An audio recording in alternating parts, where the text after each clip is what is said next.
창세기 6장 9절에서 22절입니다. 창세기 6장 9절에서 22절. 살아계신 하나님이 오늘 또 우리에게 말씀하십니다. 믿음으로 사모함으로 잘 받는 저와 여러분 되기를 바랍니다. 제가 봉독하겠습니다. 이것이 노아의 족본이라. 노아는 의인이요 당대의 완전한 자라. 그는 하나님과 동행하였으며 세 아들을 낳았으니 셈과 함과 야벳이라. 그때에 온 땅이 하나님 앞에 부패하여 포악함이 땅에 가득한지라. 하나님이 보신즉 땅이 부패하였으니 이는 땅에서 모든 혈육 있는 자의 행위가 부패함이었더라. 하나님이 노아에게 이르시되 모든 혈육 있는 자의 포악함이 땅에 가득함으로 그 끝날이 내 앞에 이르렀으니 내가 그들을 땅과 함께 멸하리라. 너는 고페르 나무로 너를 위하여 방주를 만들되 그 안에 칸들을 막고 역청을 그 안팎에 칠하라. 네가 만들 방주는 이러하니 그 길이는 300규빗, 너비는 50규빗, 높이는 30규빗이라. 거기에 창을 내되 위에서부터 한 규빗에 내고 그 문은 옆으로 내고 상중하 3층으로 할지니라. 내가 홍수를 땅에 일으켜 무릇 생명의 기운이 있는 모든 육체를 천하에서 멸절하리니 땅에 있는 것들이 다 죽으리라. 그러나 너와는 내가 내 언약을 세우리니 너는 내 아들들과 내 아내와 내 며느리들과 함께 그 방주로 들어가고 혈육 있는 모든 생물을 너는 각기 암수 한 쌍씩 방주로 이끌어들여 너와 함께 생명을 보존하게 하되 새가 그 종류대로 가축이 그 종류대로 땅에 기는 모든 것이 그 종류대로 각기 둘씩 4개로 나오리니 그 생명을 보존하게 하라. 너는 먹을 모든 양식을 4개로 가져다가 저축하라. 이것이 너와 그들의 먹을 것이 되리라. 노아가 그와 같이 하여 하나님이 자기에게 명하신 대로 다 준행하였더라. 아멘. 우스개의 소리에 불과하지만 인터넷에서 혈액형별로 무인도에 갇혔을 때 대처하는 방법을 본 적이 있습니다. 먼저는 A형인데요. 제가 A형입니다. A형 한번 손들어 보십시오. 네, 많죠. 우리나라에서 제일 많은 그 타입이 A형일 텐데, A형은 슬픔에 잠긴 채 구조를 기다리다가 일단 식량이 있는지를 찾아보고 작사를 만들어 물고기를 잡아온다 합니다. 그 다음에 O형인데요. O형 한번 손들어 보십시오. 네. O형은 친구가 없다라는 그 사실에 무엇보다 큰 슬픔을 느끼고 구조는 안 올 거다 이렇게 생각하고 절망하다가 외로움에 사무쳐서 굶어 죽는데요. B형 손들어 보십시오. B형 많이 없네요. B형은 구조가 오던 말던 벌써 그곳에 적응해서 과일 따먹고 고구마 캐먹고 알아서 잘 산답니다. 마지막 A, B형. 그늘에 가만히 앉아서 풍경을 감상하다가 A형이 물고기 잡는 거 구경하고 또 B형이 과일 따는 일을 도와줍니다. 어떻습니까, 여러분? 여러분의 어떤 모습과 비슷합니까? 같은 문제와 위기를 만나도 사람마다 느끼는 감정과 반응은 우리의 서로 다른 얼굴만큼이나 다양하죠. 그러면 여러분, 하나님은 어떻게 일하실까요? 하나님께 위기의 순간이 있겠습니까마는 노아가 살던 시대는 하나님이 보시기에 끔찍했습니다. 구체적으로 어느 정도였습니까? 11절 제가 세번역으로 한번 읽어보겠습니다. 하나님이 보시니 세상이 썩었고 무법천지가 되어 있었다. 여러분, 하나님이 말씀으로 창조하시고 보시기에 좋았더라 하셨던 그 세상이 왜 이렇게 무법천지로 변해버렸습니까? 그 이유가 12절에 나와 있죠. 역시 세번역으로 한번 읽어보겠습니다. 하나님이 땅을 보시니 썩어 있었다. 살과 피를 지니고 땅 위에서 사는 모든 사람들의 삶이 속속들이 썩어 있었다. 요한복음 15장을 보면 주님과 우리의 관계를 포도나무와 가지로 비유하고 있습니다. 가지가 아무리 튼실하고 아름다워도 줄기에서 떨어져 나가면 그 가지는 열매 맺을 수 없죠. 그리고 그렇게 줄기에서 떨어져 나간 가지는 비가 오면 비 때문에 썩고, 바람이 불면 바람 때문에 썩고, 해가 뜨면 해가 떠서 썩을 뿐입니다. 하지만 줄기에 붙어 있는 가지는 어떻습니까? 줄기로부터 영양분을 공급받으면서 비가 오면 비가 와서 자라고, 바람이 불면 바람이 불어서 자라고, 해가 뜨면 그 해를 받고 자랍니다. 마찬가지로 하나님의 형상대로 지음받은 사람이 스스로 하나님이 되려고 하나님의 말씀에 불순종하는 반역을 일으켰어요. 가지가 줄기에서 떨어져 나가버린 겁니다. 줄기에서 떨어져 나간 가지가 아무리 모여 있은들, 한 자리에 아무리 그 가지가 많이 있은들 거기에는 열매가 있을 수 없는 것처럼, 죄로 인해서 하나님으로부터 떨어져 나간 사람들이 번성한들, 아무리 그 숫자가 많아진들 거기에 무슨 선한 것을 기대할 수 있겠습니까? 우리가 지난주에 살펴본 대로 보기에 좋은 대로 취하는 삶의 가속도가 붙으면서 이 세상은 더 이상 하나님이 보시기에 좋았더라 하신 곳이 아니고 힘과 정욕이 지배하는 무법천지로 변해버린 거죠. 그러자 하나님은 이렇게 썩어버린 세상을 향해서 내가 창조한 사람을 내가 지면에서 쓸어버리겠다 하셨습니다. 이렇게 심판을 선언하시는 하나님을 보면서 종종 어떤 사람은 불편함을 느끼고 항의하기도 합니다. 아니, 부모도 자녀를 낳으면 그 자녀가 잘 될 수 있도록 끝까지 애를 쓰는 법인데, 사랑이라고 하는 하나님이 어떻게 이렇게 잔인하게 홍수로 심판할 수 있는가, 쓸어버릴 수 있는가? 이건 부당하다, 잘못됐다 하는 것입니다. 한마디로 하나님의 문제 해결 방식이 잘못됐다라는 것이죠. 저는 개인적으로 이런 불편한 마음에 일부 공감이 갑니다. 하지만 동시에 성경이 증언하고 있는 하나님에 대해서 좀 더 들어보면 좋겠다, 이렇게 말해주고 싶어요. 여러분, 하나님이 심판을 선언하신 것은 우리 같은 사람처럼요, 참고 벼르다가 마침내 폭발하신 게 아니에요. 우리는 막 참고 벼르다가 폭발하면 어떻게 됩니까? 앞뒤가 안 보이죠. 사람이 안 보이죠. 그런 시는 고대의 다른 신화에서나 등장합니다. 우리 하나님은 심판을 선언하시면서 한탄하셨고 근심하셨습니다.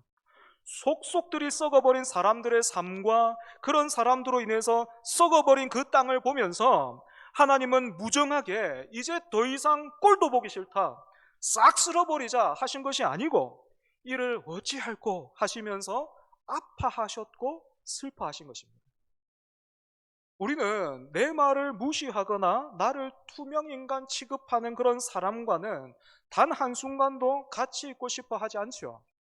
그런데 하나님은 하나님을 그렇게 대하는 피조물, 사람을 오랫동안 참으셨고 심판을 선언하시는 그 순간까지도 근심하시면서 슬퍼하셨습니다. 여기에 더해서 우리가 또 하나 알아야 할 것은, 하나님의 심판은 언제나 파괴로 끝나지 않고 새로운 시작, 즉 소망으로 이어진다라는 것입니다. 이게 바로 하나님이 문제를 해결하는 방식이고 일하시는 방식이에요. 그런데 하나님은 이 일을 그냥 혼자 하시면 더 나을 것 같은데 왜 그런지 모르겠어요. 하나님은 이 일을요, 사람과 함께 하기를 원하십니다. 사람을 통해서 일하기를 원하십니다. 다시 말해서 하나님의 대안은 언제나 사람입니다. 오늘 본문도 보십시오. 사람들의 삶이 속속들이 썩어 있고 무법천지가 되어버린 세상에 누가 등장하고 있습니까? 노아입니다. 여러분, 하나님이 어떤 사람을 통해서 일하시는지 본문 9절 보십시오. 이것이 노아의 족본이라. 노아는 의인이요 당대의 완전한 자라. 그는 하나님과 동행하였으며. 노아를 묘사하고 있는 세 가지 표현이 눈에 들어오죠. 먼저 노아는 의인이었습니다. 이 의라는 단어가 성경에서 굉장히 중요한데, 이 의가 성경에서 제일 먼저 지금 노아에게 사용되고 있습니다. 그런데 우리는 이 의라고 하면 곧바로 무엇을 떠올립니까? 행위, 업적, 이렇게 생각을 해요. 그래서 노아가 의인이었다라는 말을 들으면 이렇게 이해합니다. 아, 노아가 착한 일 많이 했나 보다 이렇게 생각하지만 여러분 그렇지가 않고 의는요, 성경에서 의는 하나님과의 관계를 나타내는 표현이에요. 예를 들어서 가난한 부부가 아이를 낳고 열심과 정성으로 아이를 길렀습니다. 부부는 자신들은 못 먹고 못 누려도 아이에게만큼은 부족함이 없도록 최선을 다했어요. 이런 부모의 수고와 희생으로 아이는 잘 자랐고 번듯한 직장에 취직해서 돈도 잘 벌게 됐습니다. 그리고 그렇게 얻은 수익으로 주변을 돌아보면서 착한 일도 많이 했어요. 하지만 이 사람이 정작 부모를 돌아보지 않는다면 어떻습니까? 부모를 찾아가기는커녕 연락조차 안 해요. 보다 못한 주변 사람들이 다른 사람은 몰라도 네가 부모님께 그러면 안 된다 그렇게 말해줘도 이 사람이 말을 안 들어요. 여러분, 이 사람 의인이 맞습니까? 많은 선행이 부모 공경을 대체할 수 있습니까? 그렇지 않잖아요. 마찬가지로 노아가 의인이었다라는 것은 그 무엇보다 먼저 하나님과의 관계가 바르게 서 있었다라는 그런 뜻입니다. 이어서 노아와 관련된 두 번째 묘사는 흠없는 사람이었다라는 것이에요. 여기에서 흠없다라는 말은 완전 무결을 의미하는 것이 아니라 일관성을 말하고 있는 것인데 이 흠없음 앞에 의인이 먼저 언급되고 있다. 그러니까 하나님과의 관계가 언급되고 있다라는 것을 우리는 주목해서 봐야 합니다. 여러분, 우리가 하나님 앞에서 의로움을 누리지 못하면, 다시 말해서 하나님으로 인해 우리가 채워지지 않고 배부르지 않으면 이 배고픔을 어떻게 하겠습니까? 사람들과의 관계에서 의를 추구하게 돼요. 믿음은 내가 한 일의 결과를 믿는 것이 아니고 하나님이 하신 일의 결과를 믿는 겁니다. 다시 한번, 믿음은 내가 한 일의 결과를 믿는 것이 아니라 하나님이 하신 일의 결과를 믿는 것입니다. 그래서 나는 하나님 앞에서 의롭지 않지만 하나님이 하신 일로 예수 그리스도를 통하여서 내가 하나님 앞에 의로워졌다라는 그 사실을 믿으면 우리는 더 이상 하나님이나 사람 앞에서 내 자신을 두고 증명하거나 과시할 필요가 없어요. 내가 이런 사람입니다. 내가 이렇게 괜찮은 사람이에요. 이렇게 할 필요가 없다라는 것입니다. 그런데 하나님이 우리를 위해서 하신 그 일을 모르거나 완전히 신뢰하지 않고 내가 채우고 완성해야 할 나머지 부분이 있다라고 생각하면 우리는 다른 사람들과의 관계에서 내 자신을 증명하고 과시하려 하거나 전혀 반대로 자기 비하에 빠질 수밖에 없어요. 노아와 관련된 세 번째 묘사는 그가 하나님과 동행했다라는 것입니다. 똑같은 표현을 우리가 창세기 5장 에녹에서 봤죠. 그죠? 굉장한 칭찬이에요. 극찬입니다. 에녹이 죽음이 가득한 땅에서 죽음을 보지 않고 하나님께로 갔던 것처럼 노아도 에녹처럼 심판이 선언된 그 땅에도 소망이 있음을 증거하는 그런 존재로 부름받았던 것입니다. 여러분, 여기에서 중요한 질문은 이거예요. 모든 사람들의 삶이 속속들이 썩어 있던 그때에, 그 시대에 어째서 이런 사람이 있는가요? 어째서 노아 같은 사람이 있을 수 있었는가 하는 것입니다. 이 질문의 답이 오늘 우리가 읽지는 않았는데 본문 바로 앞에 같이 읽으려고 제가 안 읽었어요. 본문 바로 앞에 8절에 있습니다. 8절 보십시오. 8절 같이 읽겠습니다. 시작. 그러나 노아는 여호와께 은혜를 입었더라. 아멘. 여러분, 8절과 9절의 순서를 혼동하지 마십시오. 8절과 9절의 순서를 잘 기억하십시오. 우리에게 익숙한 흐름은 노아가 이런 사람이었기 때문에 하나님이 은혜를 베푸셨더라 이거잖아요. 하지만 하나님은 그렇게 일하지 않으십니다. 언제나 은혜가 먼저예요. 하나님의 은혜가 먼저입니다. 본문은 하나님이 왜 노아에게 은혜를 주셨는지 그 이유와 원인을 밝히지 않고 있습니다. 모든 이유와 원인을 하나님 자신에게 두시고 하나님이 가지시는 거예요. 여기서 또 어떤 사람은 하나님을 자기 마음대로 하는 독재자처럼 그렇게 오해하기도 하는데, 여러분, 그렇지가 않습니다. 모든 이유와 원인을 하나님께 두시고 하나님이 가지시는 것은 하나님이 마음대로 막 즉흥적으로 그렇게 일하시기 때문에 그런 것이 아니고, 하나님이 독재자라서 그런 게 아니고 다 우리를 위해서 그렇습니다. 생각해 보십시오. 만약에 하나님이 노아에게서 그리고 오늘 우리에게서 어떤 이유와 원인을 찾겠다 하시면 그때부터 은혜는 은혜가 아니고 보상이 될 것이고, 노아나 우리가 얼마나 보상을 받을 수 있을지, 아니면 있던 것도 빼앗길지 아무도 모르는 거예요. 그런데 저는 알 것 같아요. 저는 있던 것도 빼앗길 것 같아요. 남은 게 아무것도 없고 하나님 앞에 맨날 혼나고 막 그럴 것 같아요. 제가 한 대로만 하나님이 그렇게 갚아주신다면요. 하지만 하나님은 은혜의 이유를 노아에게서 찾지 않기로 하셨습니다. 대신에 그 이유를 하나님 자신에게 두셨어요. 때문에 이 은혜가 견고한 겁니다. 그래서 이 은혜가요, 취소되지 않는 거예요. 우리를 향하신 그 은혜가 그래서 견고한 거예요. 그래서 취소되지 않는 것입니다. 그럼 이렇게 한 번 은혜를 받은 사람은 그 은혜가 견고하고 취소되지 않을 것이기 때문에 하나님이 계속해서 그렇게 은혜를 주실 테니까 마음대로 살아도 될까요? 여러분, 절대로 그렇지 않습니다. 다시 노아 보십시오. 하나님이 은혜를 주셔서 노아가 하나님 앞에서 의롭게 되었고 흠이 없는 사람으로 하나님과 동행했습니다. 그런데 이게 전부가 아니에요. 노아의 삶이, 노아는 하나님의 은혜로 썩어버린 세상에도 행복하게 잘 살았대요. 이렇게 끝나지 않고 노아는 은혜를 받은 사람으로서 해야 할 일이 있었습니다. 바로 심판을 대비해서 방주를 만드는 것이었습니다. 마찬가지로 예수 그리스도를 통해서 하나님의 자녀로 부름받은 우리 역시도 단순히 죽어서 천국 가기만을 기다리는 것이 아니고 이 땅에서 감당해야 할 일들이 있습니다. 저와 여러분이 오늘 감당해야 할 일들이 있다고요. 그것이 무엇인지 세 가지로 한번 본문을 통해 정리해 보겠습니다. 먼저 본문 13절 보십시오.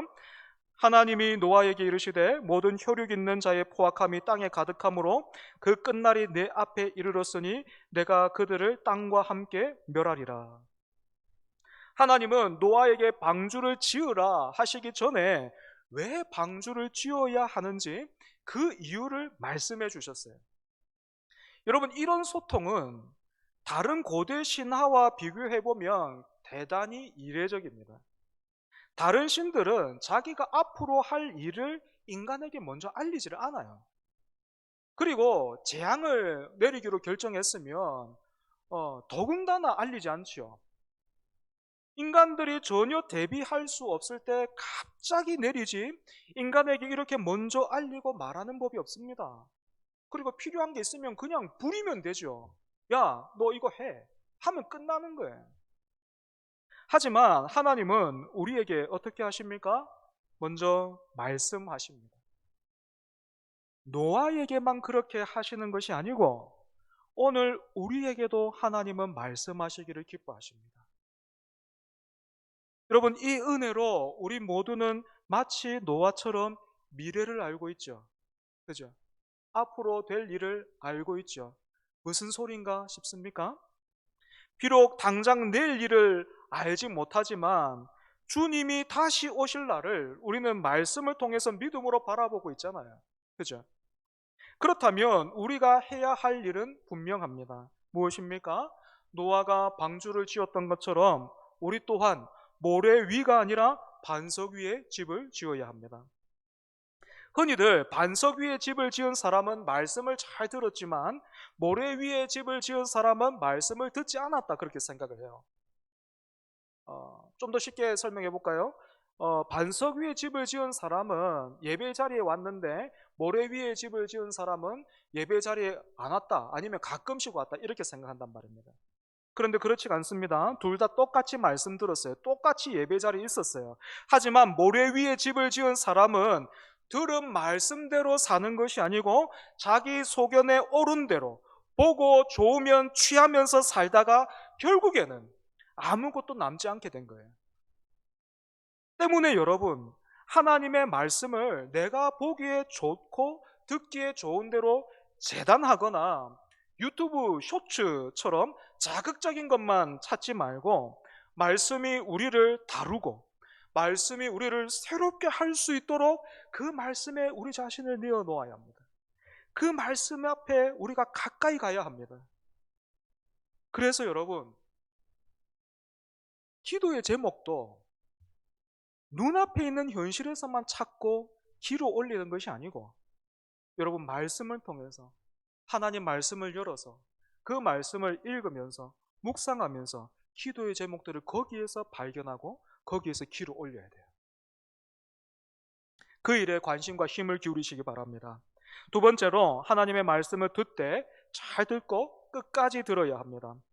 하나님은 노아에게 고페르 나무로 방주를 지으라 말씀하셨습니다. 이 고페르 나무는 여기에 딱 한 번 나오기 때문에 구체적으로 이 나무가 무슨 나무인지를 몰라요. 그리고 19절을 보면 하나님은 노아에게 혈육 있는 모든 생물을 너는 각기 암수 한 쌍씩 방주로 이끌어들여 너와 함께 생명을 보존하게 하라, 그렇게 말씀하셨습니다. 만약에 노아가 성급한 마음에 하나님의 말씀을 대충 듣고 아니면 여기까지만 듣고 그때부터 새 아들과 같이 짐승 잡으러 막 다녔다, 그리고 또 배를 지어야 되겠는데 무슨 나무로 지어야 될까, 여러분 찾아 헤맸다 생각해 보십시오. 그러면 일이 어떻게 되겠습니까? 하지만 오늘 본문을 보면 하나님이 노아에게 하시는 말씀만 있을 뿐이지 노아는 한마디도 안 하고 있어요. 노아의 말이 없어요. 아마 노아도 왜 하나님이 나에게 이렇게 엄청난 말씀과 또 일을 맡기시는 걸까?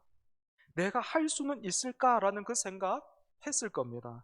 하지만 노아는 그런 자신의 생각보다도 먼저 하나님의 말씀에 잘 귀 기울였던 거죠. 세 번째로 하나님의 명령에 순종하는 우리가 되어야 합니다.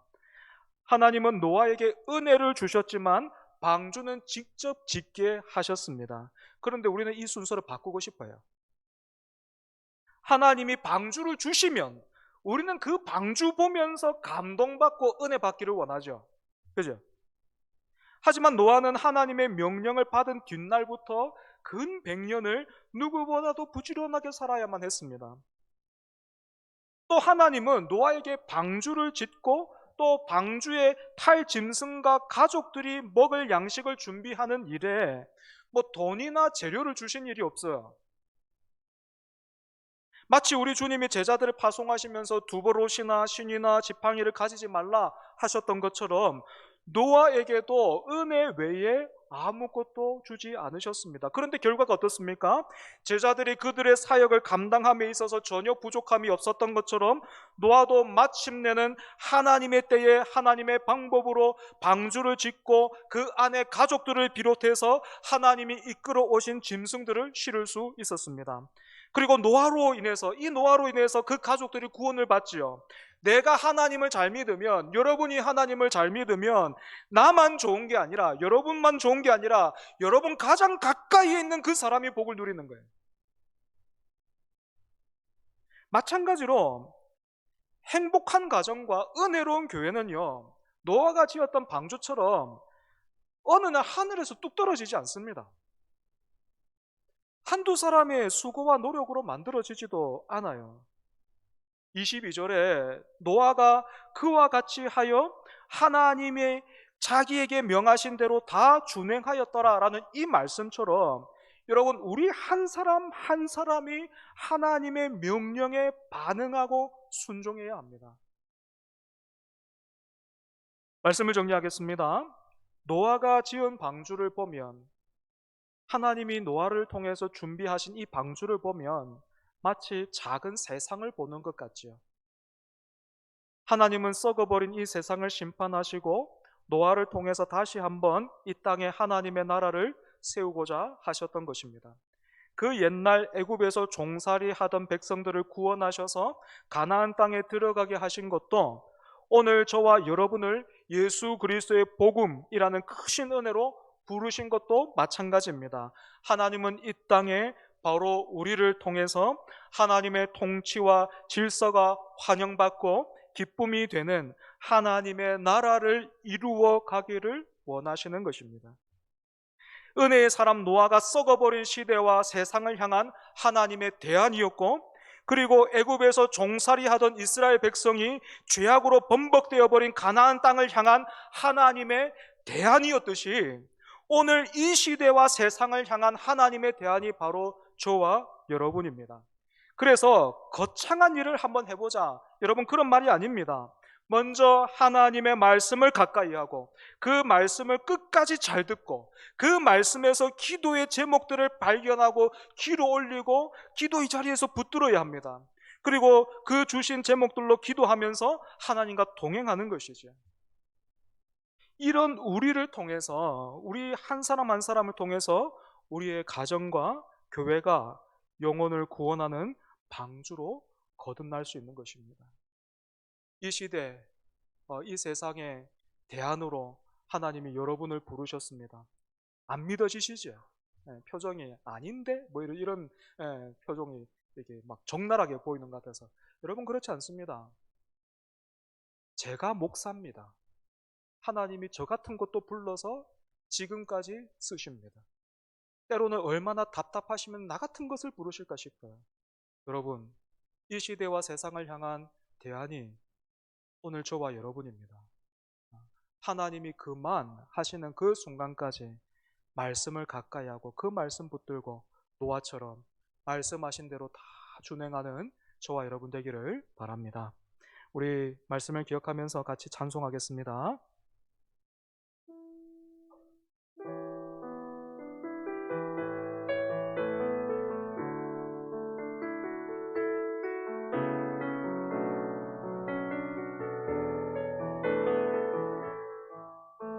같이 고백할까요?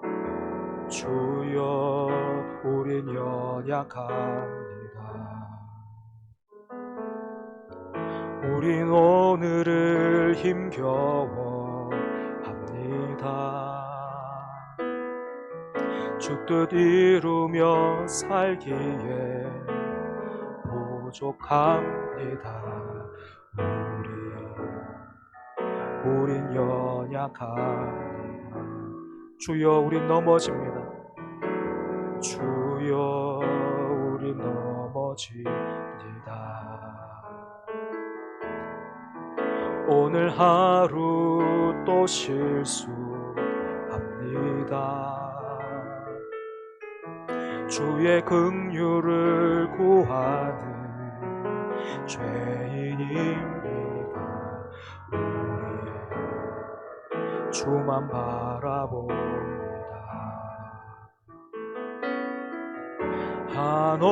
한없는 주님의 은혜 온 세상 위에 넘칩니다. 가릴 수 없는 주 영광 온 땅 위에 충만합니다. 주님만이 길이 오니 우린 그 길 따라갑니다. 그날에 우릴 이루실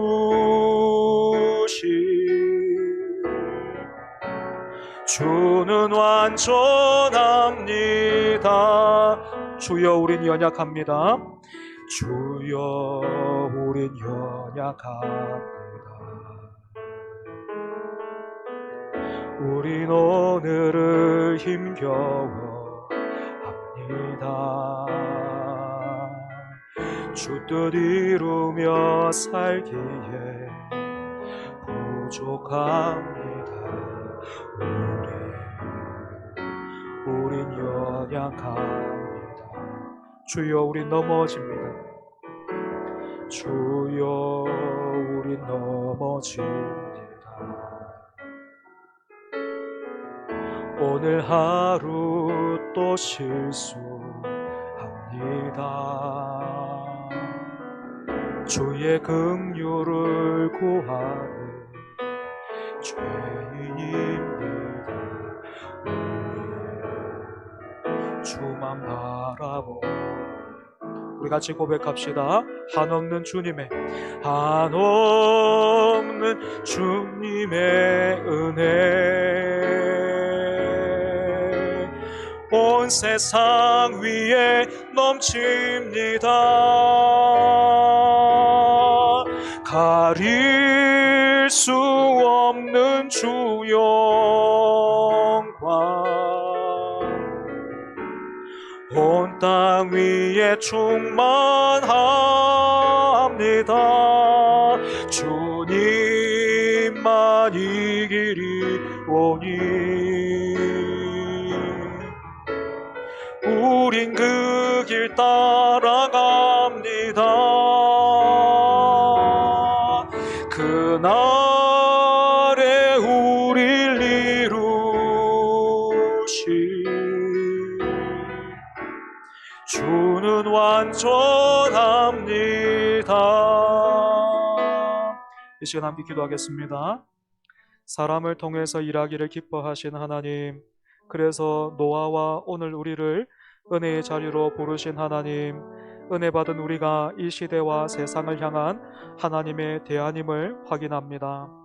이 부르심에 믿음으로 반응하는 우리 되게 하여 주옵소서. 가인처럼 이 땅에서 나를 위한 성을 쌓는 인생 되지 말게 해주시고, 노아처럼 구원의 방주를 짓는 일에 순종하고 충성하는 우리 되게 해달라고 함께 기도하겠습니다. 은혜로우신 하나님 아버지, 이 시간 하나님이 어떤 분이시고 하나님이 어떻게 일하시는 분이신지 하나님 말씀을 통하여 확인합니다. 하나님, 썩어 빠진 그런 세상, 무법천지로 변해버린 그 세상, 하나님 그렇게 된 이유가 다른 데 있는 것이 아니라 참 그 하나님의 걸작품, 하나님의 형상과 모양대로 지음받았던 그 사람이 타락함으로, 그 사람이 하나님 앞에 반역함으로, 그 사람의 삶이 속속들이 썩어버림으로 인하여서 세상이 그렇게 하나님 썩어버렸습니다. 무법천지가 되었습니다. 하지만 하나님, 그 땅을 바라보시면서 하나님은 한탄하셨고 슬퍼하셨고, 그렇게 한탄과 슬퍼하시기만 하신 것이 아니라 하나님 은혜의 사람을 통하여서 그 땅 하나님 고치기를 원하셨습니다. 아버지, 그 땅과 시대의 대안이 노아였듯이 오늘 이 시대의 하나님의 대안이 오늘 우리 자신인 줄 하나님 말씀을 통하여서 확인합니다. 아버지 하나님, 노아에게 주셨던 그 은혜보다도 크신 은혜, 노아도 그림자로 하나님 볼 수밖에 없었던, 멀리서 바라볼 수밖에 없었던 그 은혜, 그 아들을 통하여 주신 은혜가 하나님 우리에게 있으니 주여 그 은혜 따라 살아가는 우리 될 수 있게 하여 주시옵소서. 대단한 일 하지 못한다 할지라도 하나님께서 우리를 부르신 그 목적대로, 그 말씀대로, 하나님 그 말씀대로 노아처럼 준행하여 사는 우리가 될 수 있도록 주님 붙들어 주옵소서. 말씀 앞에 가까이 가는 우리 되게 하여 주시고, 말씀을 사모하되 끝까지 말씀을 잘 듣고 그 말씀대로 준행하여 살아가는 우리 될 수 있도록 주님 은혜도 하여 주옵소서. 그래서 하나님, 노아가 자신뿐만 아니라 아버지 그 가족들을, 그리고 하나님이 창조하신 그 피조물들을 그렇게 구원했던 것처럼, 함께 구원했던 것처럼 하나님 우리를 통하여, 오늘 우리 공동체를 통하여 하나님의 그 은혜가, 하나님의 그 복되심이 흘러가게 하여 주시옵소서. 주여 우리를 그렇게 사용하여 주시옵소서.